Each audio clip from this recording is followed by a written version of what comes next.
어제 국회 행정안전위원회에는 이임재 전 용산경찰서장도 나왔습니다. 이태원 참사 이후에 가장 많은 의문이 들었던 게 도대체 용산서장은 왜 현장에 걸어도 10분이면 갈 거리를 차량 탑승을 고집해서 1시간 뒤에 도착을 하고 서울청장이나 경찰청장에게 보고는 왜 늦게 했고 대통령실에서 오는 전화는 왜 안 받았을까? 너무나도 많은 의문이 있었는데 이임재 전 용산서장이 어제 처음으로 현장에 나와서 국회에 나와서 당시 상황에 대해서 답변했습니다. 그러니까는 참사가 일어나고 40분 동안 어떤 보고를 받았고 어떤 지휘를 하셨는지 그리고 서울청이나 상부에는 어떤 보고를 하셨는지 궁금합니다. 그날 밤 제가 이태원 참사 관련해서 단 한 건의 보고도 받지를 못했습니다. 제가 이태원 참사 상황을 알게 된 것 시점은 23시경입니다. 그동안 차 안에서 뭐 하셨습니까? 알아보지 않으셨습니까? 21시 57분경에 아시는 것처럼 녹사평역에 도착해서 당시 현장 관리하고 있던 112 상황실장에게 상황을 물었습니다. 지금 상황을 물었더니 지금 사람들이 좀 많고 차가 정체되고 있으나 특별한 상황은 없다고 답변을 들었습니다. 그래서 그 상황실장한테 책임을 떠넘기시는 거네요. 그런 생각은 전혀 없습니다. 당연히 제가 경찰서장으로서 모든 책임을 통감합니다. 그 11시 40분에 상황실로 복귀하셨습니까? 복귀하신 시간이 언제입니까? 23시 39분에 상황실에서 연락을 받고 그때 알게 됐습니다. 상황실 직원으로부터 압사 신고가 있다는 연락을 받았습니다. 소방본부 소방하고 우리 공동 대응하자 2번이나 상황실에서 연락이 갔는데 그 당시 아무리 상황실에 없다고 하더라도 유미진 증인은 자기 집무실에서 이 보고 못 받았습니까? 네, 저는 보고를 받지 못했습니다. 못 받았어요? 네, 받지 우리 못했습니다. 유미진 우리 총경께서는 몇 시에 사무실로 가셨습니까? 아침에 교양을 하고 그리고 네, 사무실에서 상황 대기하고 있었습니다. 아예 그 112 상황실을 내려가지 않고 그냥 사무실에 계속 있었던 겁니까? 죄송합니다. 예, 당시 112 상황실장이었던 유미진 전 서울청 인사교육과장도 어제 함께 나왔는데 참 답변 들으면서 많은 분들이 답답하고 안타까워하고 또 화도 나고 막 그러실 것 같아요. 상황을 전혀 몰랐다는 거네요, 용산서장도. 네, 그렇죠. 그러니까 저희가 이 어제 이제 행안위 네. 질의를 지켜보면서 느끼는 게 이 경찰 조직 같이 어떻게 보면 이런 긴급 상황에 대한 정보가 가장 빠르고 정확하게 소통이 되고 그거에 대한 조치를 내려야 되는 그런 조직에서의 이런 어떤 보고 체계가 어떻게 이렇게까지 무너질 수 있었는지가 정말로 큰 의문이고 사실 이번 전체 우리 이태원 참사에 대한 진상규명 문제에 있어서 그때 기동대가 왜 이태원에 가지 않았나라는 가장 이제 중요한 부분 그리고 그런 어떤 정보들이 왜 제대로 소통되지 않았나 이 두 가지가 앞으로 이 진상규명에 있어서의 가장 핵심이 되는 사안이 아닌가라는 생각을 갖고 있습니다. 예, 어제 또 전 용산서장이 그런 이야기도 했다는 건 아니에요? 대통령실이 용산경찰서 관할로 이전하면서 그런 경비에 상당히 많은 인력이 투입될 수밖에 없었고 물론 또 용산서나 이런 데 또 인력이 그만큼 늘긴 했지만 뭐 이런 이야기도 했더라고요. 저는 이제 어제 저 두 분이 나와서 대답하는 그 답변을 보면서 제일 그 이해가 되지 않는 게 참사가 발생한 10시 15분경이잖아요. 근데 지금 용산서장인 관할 그 경찰서장으로 이제 총괄해야 되는 분인데 현장 근처에 있었음에도 불구하고 11시까지 보고를 받지 못했다는 거 아닙니까? 그러면 45분 정도의 시간 동안 뭐가 어떻게 됐었던 것인지를 전혀 모르고 있었다는 거거든요. 그러니까 저는 그 시스템의 이 엉망진창이라는 걸 상상하기가 어려운 것 같아요. 예. 어떻게 10시 15분에 참사가 터져서 이미 119 구급 때는 뭐 엄청 동원이 돼서 1단계, 2단계, 3단계까지 발령을 내려서 사람들이 엄청난 사고가 났는데 당시 그 근처에 있었던 용산경찰서장이 11시에야 보고를 받았다? 저는 저 부분은 이건 정말 미스테리 중에도 저는 이해가 되지 않는 부분이고 만약 저게 누구의 책임이나 잘못이 있다고 한다면 뭐 당연히 책임을 물어야 됩니다만 우리나라 경찰 조직이 저렇게 해이해져 있다고 한다면 이건 대단한 문제라고 생각합니다. 또 하나 저기 112 상황실장이신 그 총경도 마찬가지신데 뭐 이제 사무실 내려가지 않았다는 게 이제 관행이라고 이야기를 하지 않습니까? 관행이라는 것으로 이게 해결될 문제는 아니죠. 예. 물론 매일매일 돌아가는 이제 당직 비슷하게 그걸 맡고 있는 거지 않습니까? 과장급 총경이 이제 당직을 맡아서 쓰는 건데, 그러니까 112 상황실에 저절로 둘러가고 이제 책임자로만 있다는 뭐 말씀이신 것 같은데, 그렇다 하더라도 할로윈뿐만 아니라 당시 주말에 대규모 진보보수 집회가 있었잖아요. 그러면 상황실에 적어도 가서 앉아 있든지 어떻게든 보고 체계를 받아가지고 설명을 듣든지 해야 되는데 내려가지 한 번도 안 왔다는 거 아니겠습니까? 그걸 관행으로 설명하는 것도 저는 우리 지금 경찰 조직에 너무나 심각한 저는 기강행위라고 봅니다. 사실 당직 근무 때 상관들이 그 책임자가 상황실에 있느냐 자기 사무실에 있느냐 같은 뭐 서울청 내부니까 네. 저는 문제는 우리가 흔히 뭐 통신 축선상이라고 하는 뭐 군대에서 쓰는 용어가 있습니다만 그런 보고 체계만 확실하다고 한다면 사실은 사무실이냐 상황실 자체 어디냐가 문제가 아니라 문제는 유미진 전 그 인사관리관도 얘기하는 게 보고를 못 받았다는 것 아닙니까? 그러니까 상황실에 있었으면 보고를 못 받았어도 알았겠죠. 이것 때문에 상황실에 제자리에 있지 않았던 것에 대한 책임을 지금 묻고 있는 것인데 만약에 그렇지 않았다고 하더라도 보고가 이루어지고 그랬다고 한다면 어떻게 자기 사무실에 있었겠습니까? 당연히 내려가고 빨리빨리 보고하지 않았겠습니까? 그러니까 저도 사실 그 예. 부분이 핵심이라고 봅니다. 이게 분명히 일선 현장에서 보고를 안 할 리는 없겠죠. 예, 분명히 그렇죠. 지원 요청을 할 수밖에 없는 상황이었고, 그러면 그 보고 체계가 분명히 중간에 단절되어 있었던 어떤 부분이 분명히 있는 건데 그 부분이 진상 규명이 정확하게 돼야 되는 영역이 있는 거고요. 그리고 실제로 그날 이태원에는 사복 경찰들도 굉장히 많이 있었다는 거잖아요. 그럼 그 사복 경찰들은 또 보고를 하긴 했을 거 아니에요. 또 그분 당연히 뭐 수사 검사라고 네. 하더라도 또 여성 청소년과에서 나온 형사라고 하더라도 당연히 하게 자기 되지 않습니까? 상관들한테는 지금 현장 상황이 이렇습니다 하고 얘기를 했겠죠. 그렇죠. 아니, 그러니까 네. 자기 그게 뭐 구체적인 자기 담당 예. 업무는 아니었어도 당연히 현장 상황에 대해서는 수시 보고를 할 수밖에 없는 상황이기 때문에 그럼 분명히 그 보고 체계가 중간에 단절된 부분이 분명히 있을 거고 그 부분을 정확하게 밝혀내고 그러면 왜 거기서 더 보고가 되지 않았는지에 대한 부분이 사실 실체적인 진상 규명을 하는데 가장 중요한 부분이라고 생각됩니다. 예, 그리고 또 하나 전 용산서장이 이야기한 것 중에 하나가 사전에 용산서장, 용산경찰서 차원에서 서울경찰청에 기동대를 헬로윈 파티 때 이 축제가 열릴 때 이태원 일대에 배치를 해달라고 요청을 했느냐 안 했느냐. 서울경찰청은 그동안 줄곧 일관되게 그런 요청이 없었습니다라고 이야기를 하고 있거든요. 그런데 이임재 전 용산서장이 다른 이야기를 했어요. 그 이태원 참사 이전에 이번에 이태원 할로윈 때 질서 유지를 위해 기동대를 배치해야 된다라는 요청을 서울경찰청에 한 적이 있습니까? 없습니까? 있습니다. 참사 며칠 전에 누구에게 어떤 방식으로 요청을 했습니까? 서울청 주무부서에 지원 요청을 했었습니다. 당일 집회 시기가 많기 때문에 지원이 어렵다는 그런 답변이 들어왔었습니다. 그래서 저 후에 다시 지원대 경력부대에 대해서 서울청에서 재차 검토가 있었으나 그때도 다시 집회 시기 때문에 어려운 걸로 다시 결정이 된 걸로 그렇게 보고를 받았습니다. 용산경찰서장이신 본인이 직접 서울청 김광호 청장이나 관련 분들에게 기동대를 배치를 요청한 적은 없습니까? 서울청장님께서 재차 검토를 하였으나 집회 시 경력 부족 때문에 지원이 안 되는 걸로 재차 검토가 끝난 걸로 보고를 받았습니다. 그런 상태에서 서울청장님이 두 번이나 검토한 결과에 대해서 제가 또 어떤 건의를 드린다는 것은 상당히 현실적으로 어렵다는 그런 판단을 했기 때문에 저는 다시 건의를 못 드렸습니다.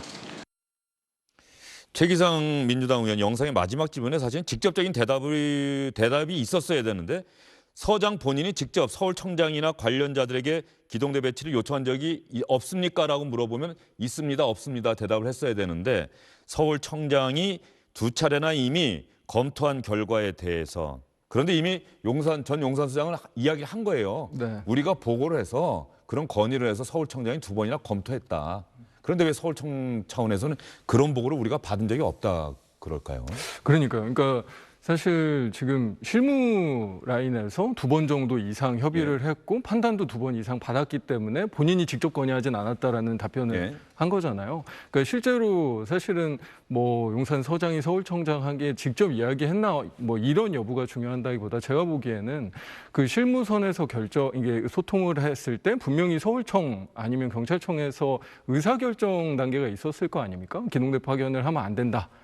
우리 용산의 이제 집회 시위를 막는 게 더 중요하다라는 의사결정을 서울청에서 했다는 그 부분이 사실은 가장 중요한 부분이고 그 의사결정이 왜 있었는지를 확인하는 게 지금 가장 중요해 보입니다. 예. 자, 김은식 교수에게는 하나 더 전 용산경찰서장의 이야기. 제가 조금 전에 용산경찰서장이 대통령실이 용산으로 이전되면서 경비 부담, 집회나 시위에 대해서 어떤 대응해야 하는 부담이 상당히 커진 이런 이야기를 했어요. 그래서 이 이야기를 듣다가 또 국민의힘의 장제원 의원이 좀 반발하는, 민주당 의원들 향해서 좀 반발하는 모습도 보였는데 용산서장은 상당히 강하게 비판했고요. 한번 볼까요? 대통령실이 용산으로 이전하면 업무량이 당연히 더 많이 늘었겠습니다. 네, 당연히 뭐 경호나 경비 쪽은 많이 늘었다고 생각을 합니다. 용산서의 업무가 대통령실 이전으로 많이 늘어서 부담이 컸다 이런 말씀도 있는데 맞습니까? 일부 언론 보도도 나왔고 또 현장 직원들의 그런 얘기도 들은 적도 있습니다. 용산서에 대통령실이 이전에 오면서 추가로 보충된 인력이 얼마 정도 됩니까? 아까 말씀드린 것처럼 80명 정도가 제 용산서로 추가로 배정됩니다. 80여 명은 대통령실 경호하는 인력 이외죠. 그 경호하기 위한 인력은 아니죠. 그렇습니다. 그 집회 시위나 여타 관련 여러 가지 제반 업무에 대한 어떤 보충 차원입니다. 이임재 증인? 예. 오늘 내가 이임재 증인과 민주당 의원님과 간의 현안 예. 질의 답변을 보니까 어쩌면 이렇게 온정적인지 장관한테는 모욕까지 주고 막말 극단적인 용어를 사용하더니 현장 치안의 핵심 책임자에게는 조곤조곤 얘기를 하고 있어요. 참 어이가 없습니다. 저는 오늘 조용히 하세요. 조용히 해. 자. 여야 의원님들 조용히 좀 하십시오. 예. 저는 오늘 이임재 증인의 답변 모습을 보니까 사실은 질문할 가치를 못 느낍니다. 부하 경찰들을 죽일 경찰로 만들고 있는 그 서장의 모습이 지금 그래서 제가 이 자리에 나오기가 힘들었습니다. 모습입니다. 제가 정말 책임을 도저히 회피할 이거는 생각은 전혀 없습니다. 장제원 의원의 저 발언, 질문, 이야기가 지금 여권의 어떤 기류를 보여주고 있는 겁니까? 장제원 의원이 이제 최근에 다시 이제 원조 핵관으로서의 목소리를 조금 이제 부각을 시키는 것 같고요. 전체 우리 국민의힘 의원들의 분위기가 뭐 저렇게 하는 건 아니라고 봅니다. 다만 이제 경찰이 가장 1차적 책임에 있어서 부실 대응, 늑장 대응을 했던 건 뭐 여기저기서 너무 많이 나오고 있지 않습니까? 상황실뿐만 아니라 이 사태가 생기기 이전부터도 이미 몇 가지 경고 신호가 112에 신고가 됐었잖아요. 그때만 정확히 그걸 받아서 현장에 가서 조치를 취했어도 이걸 미연에 막을 수 있습니다. 그러니까 저는 전체 경찰 조직의 이 늑장 대응과 부실 대응에 대해서는 정말 어느 누구도 이건 뭐 이의를 제기할 수 없을 정도로 강력하게 질타를 해서 따져봐야 될 문제이고요. 다만 이임재 전 경찰서장의 그 대통령실이 이전하는 바람에 경호 인력이 좀 많이 그쪽으로 갔다라고 이야기를 경비를 갔다고 하는 것은 민주당에서 이제 많이 그것을 연관시켜서 주장을 하고 있는 건데요. 당연히 대통령실이 종로경찰서 관할을 했다가 용산경찰서 관할을 넣으면 용산경찰서 업무가 좀 늘어나죠.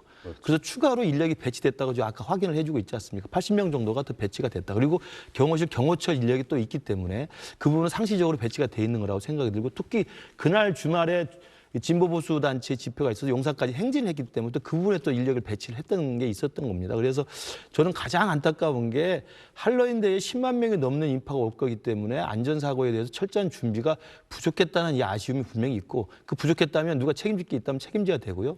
사태가 생겼을 때 그것들에 대해서 긴급하게 신속하게 대응을 못해서 화를 키웠다고 한다면 이거 누가 책임을 져야 됩니다. 그러나 이 부분에 대해서 정치적인 정쟁으로 가는 건 저는 옳지 않다고 생각을 해요. 그러니까 예컨대 지금 민주당에서 국정조사 요구서를 내놓고 있습니다만 국정조사 요구서의 내용을 보면 저 부분이 들어가 있습니다. 대통령실 이전이 마치 이태원 참사의 큰 원인인 것처럼 마약 단속이 이태원 참사의 큰 원인인 것처럼 되어 있어요. 그러니까 국정조사를 국민의힘이 안 받는다는 게 아니라 이걸 정쟁화시켜서 증인들 불러서 큰 소리치고 소리 지르는 건 우리가 할 수 없다는 이야기거든요. 그래서 24일까지 아직 본회의 결정이 남아있기 때문에 국정조사의 내용과 대상과 목표 이 부분에 대해서 조금 더 여야가 제도적이고 정책적 어떤 그 해답을 얻을 수 있는 그런 방향으로 한다면 저는 충분히 응할 수 있다고 생각을 합니다. 김근식 교수 이야기 들어보셨어요? 우리 장 의원님 또 생각은 어떠십니까? 저희 민주당에서 다양한 종류의 문제 제기를 하는 거는 지금 사실은 국정 운영이 완전히 거꾸로 돼 있거든요. 특히나 이 책임 의식은 정말 거꾸로 돼 있습니다. 그러니까 저희 인터뷰에서 보면 그 김백경 경사 그 현장에서 막 소리치면서 했던 그 경찰가 맨날 울면서 인터뷰하는 거 진짜 마음 절절하게 저희가 다 봤거든요. 우리 용산 소방서장, 그 용산 팀장 맨날 울면서 인터뷰하는 거 우리가 보고 사실은 현장일수록 더 큰 책임감과 더 큰 아픔을 느끼고 있어요. 그러면서 막 본인들은 정말 목숨 걸고 했는데 그거에 대해서 너무 아파요. 그런데 오히려 위로 올라가면 올라갈수록 도대체 이게 책임은 뭔지 자기들의 역할은 뭔지 완전히 다 사라져 버렸거든요. 이거는 정말 나라가 거꾸로 돼 있는 거죠. 그런 부분들에 대한 여러 가지 지적들을 우리가 하고 있는 거고요.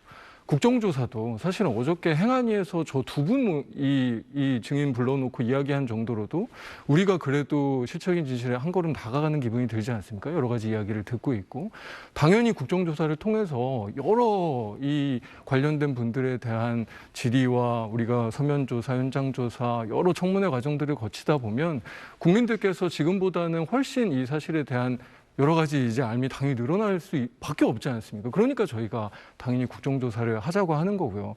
오히려 이거를 정쟁화하고 오히려 이거를 실체적인 진실보다 여러 이 다양한 어떤 난삽한 이 논란들을 만들어서 실체적인 진실 규명 과정에 접근하지 못하게 하고 있는 것은 사실은 지금 국민의힘입니다. 그래서 이 국정조사든 뭐든 제가 아까 처음에도 말씀드렸지만 지금 수단은 저희는 모든 걸 다 해야 되는 게 너무 당연한 거고요.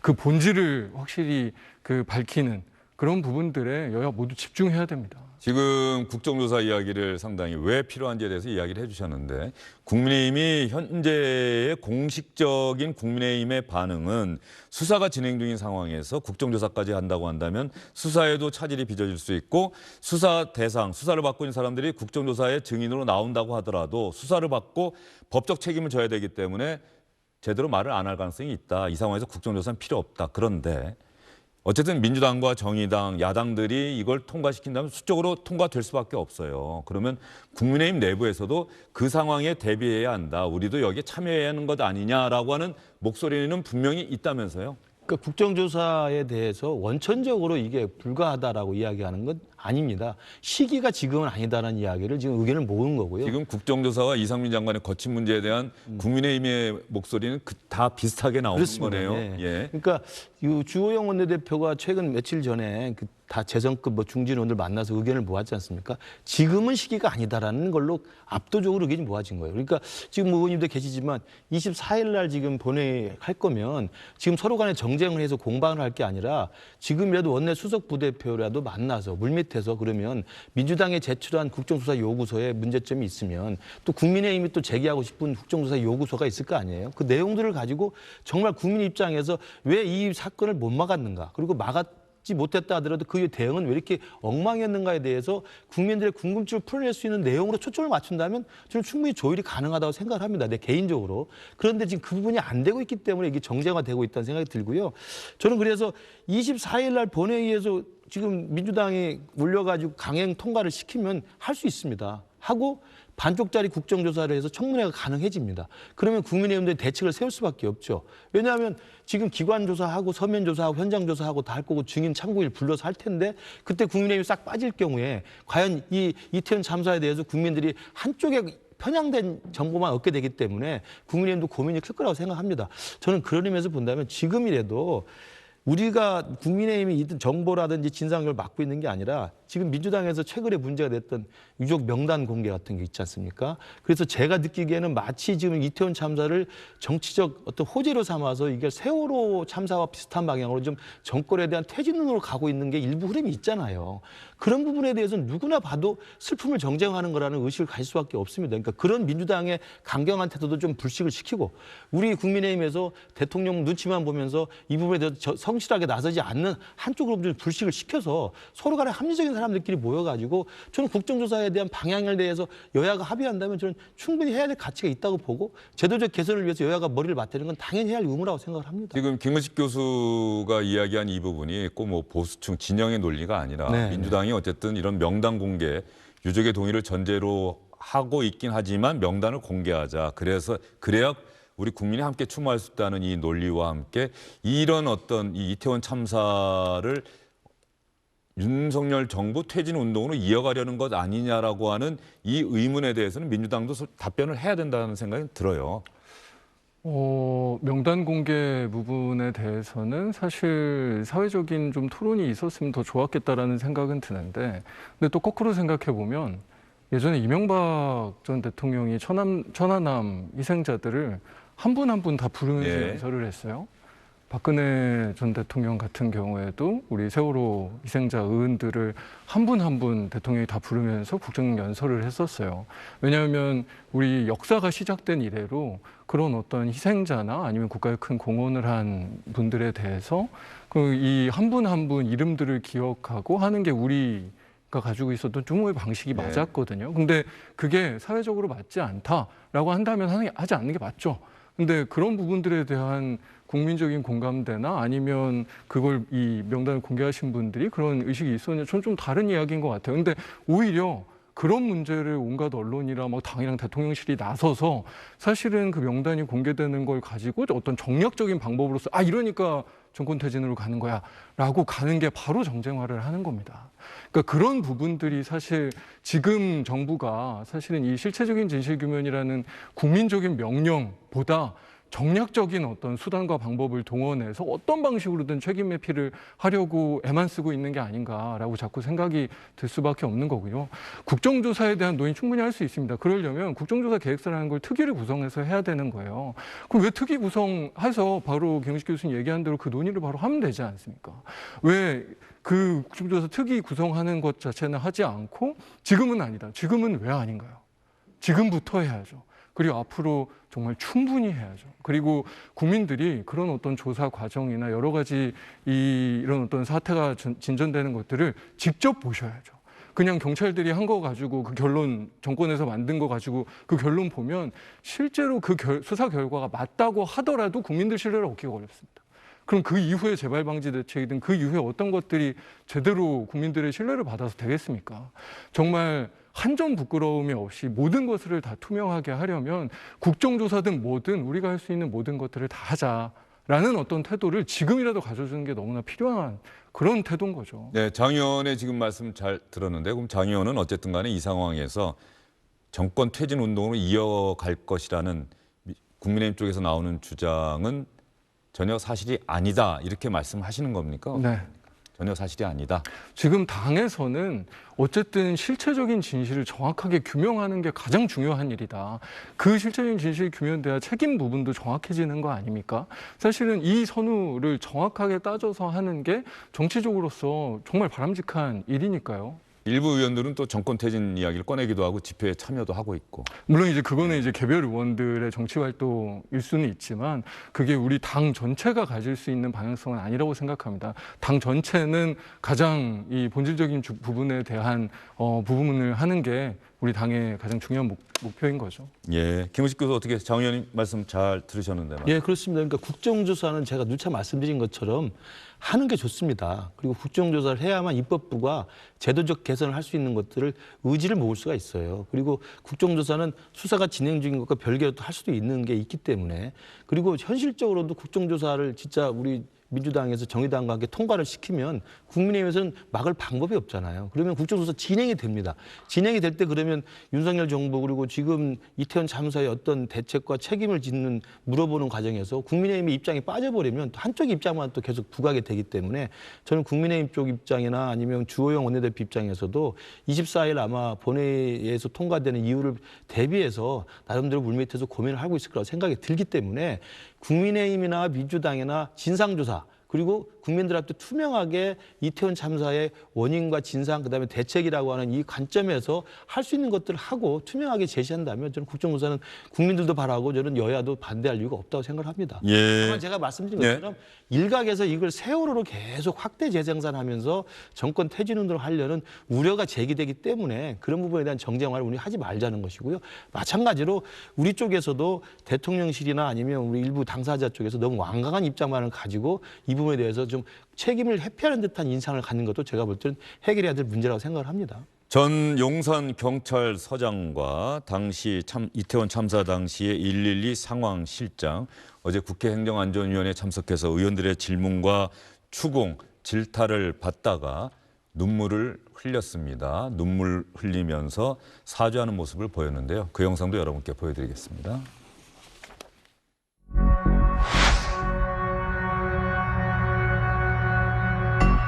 얼마 전에 같이 근무했었던 부하 직원이 극단적인 선택을 한 것을 직접 경험을 하면서 인간적으로 얼마나 힘들지 충분히 공감이 됩니다. 이런 참사가 발생하자마자 밀떡으로 만든 떡볶이 먹방을 하면서 희생자 명단을 공개를 하는 이런 나라에서 이런 참사가 어떻게 다시 안 일어날 수 있을지 참으로 개탄스럽습니다. 상황관리관들 당직은 선다고 하지만 실제로 상황실에 없죠.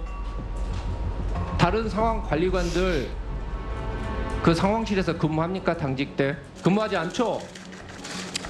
그렇게 알고 있습니다.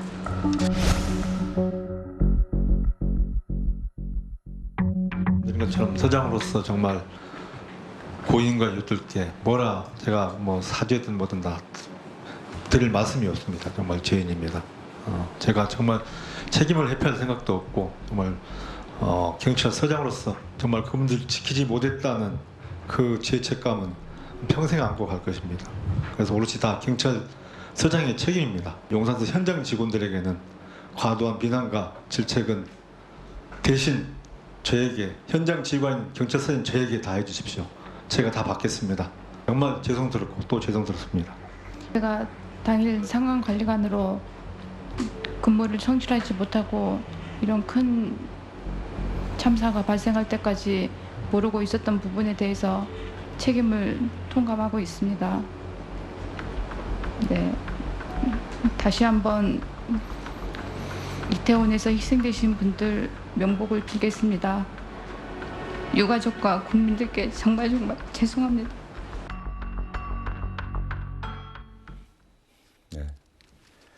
눈물로 사죄하고 있습니다. 눈물로 사죄했습니다만 이미 때가 참 많이 늦었고요. 그리고 이제 중요한 것은 저 사죄 여기에서 다시 시작해서 왜 이런 참사가 일어난지 원인을 분명히 규명하고 이거는 뭐 정파의 논리에 따라서 규명할 일이 아니잖아요. 사실관계는 분명히 있을 거 아닙니까? 규명하고 거기에 합당한 법적 또 정치적 책임까지 물어야 한다. 여기에는 뭐 두 분도 그렇죠. 이의는 없으실 걸로 생각합니다. 물론이죠. 근데 저는 좀 아쉬운 게 저런 사죄를 진짜 이상민 장관도 한덕수 총리도 윤석열 대통령도 해야 맞다고 생각합니다. 이미 많이 늦었고 사실은 거의 안 할 것 같기는 한데 지금 우리 이 용산 서장에 대한 사죄도 저희가 뒤늦은 사죄라고 이야기하고 있잖아요. 너무 오랫동안 사실 모습을 볼 수가 없었죠. 네.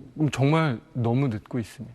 사실은 할 의지조차도 보이지 장 의원님 말씀대로 사실은 국회가 있고 국회행정안전위원회가 부르니까 전 용산경찰서장이 저 자리에 나와서 국민께 눈물로 사죄한 것 아니겠습니까? 네. 이 부분도 국회 역할이 분명히 있다는 생각은 들어요. 그 부분에 있어서는 어떻게 생각하십니까? 맞습니다. 아까 제가 국정조사에 원칙적으로 여야가 합의한다면 얼마나 좋은 것이라는 말씀도 바로 저런 국회 그 장점이 있는 거거든요. 객관적으로 불러서 국민들이 궁금해하는 부분들을 설명할 수 있기 때문에 저는 그런 역할을 충분히 할 수 있다고 생각하고 장 의원님 말씀하신 우리 지금 윤석열 정부의 지금 뭐 책임을 회피한 듯한 모습, 사죄의 모습, 이건 대통령이 참사 당일날 바로 현장에 가서 책임을 통감했고 그 다음날 대국민 성명을 내면서 책임을 통감했습니다만 저렇게 절절하게 국민들의 가슴에 공감할 수 있는 그런 어떤 진심 어린 사과와 어떤 사죄에 대해서는 아마 대통령 그다음에 총리, 장관이 저는 분명히 기회를 가져서 정리한 다음 해야 된다고 생각합니다. 또 그 누구보다도 그런 어떤 진솔한 뭐 사과 그리고 후속 대책 마련 이걸 누구보다도 기다리고 있을 분들이 바로 유족분들 아니겠습니까? 지금 유족분들 한 분 한 분 다 찾아가는 거 쉽지 않겠습니다만 사실 찾아가서 그 손을 함께 잡고 함께 아파하고 다시는 이런 일이 없도록 하겠다라고 하는 이야기를 누군가 해야 되겠다. 그걸 누가 해야 될까? 아마 시청자 여러분들 생각도 다 비슷하실 거라고 생각합니다. 예, 누군가의 말씀 여기까지 듣겠습니다. 오늘 말씀 잘 들었습니다. 감사합니다. 중간 광고 보고 와서요. 어제 SBS 8시 뉴스에서 나갔던 내용 꼬리에 꼬리를 물고 이어지는 성범죄 피라미드 관련 소식 여러분께 전해드리도록 하겠습니다. 안녕하십니까, 주영진입니다. 더 많은 뉴스와 라이브 이벤트를 보고 싶으시다면 화면 오른쪽을 눌러서 구독해 주시기 바랍니다. 저희 SBS 앱을 다운로드 받으시면 뉴스 속보 알림도 받아보실 수 있습니다. 텔레비전으로도 SBS 뉴스, 유튜브로도 SBS 뉴스 잊지 마시기 바랍니다.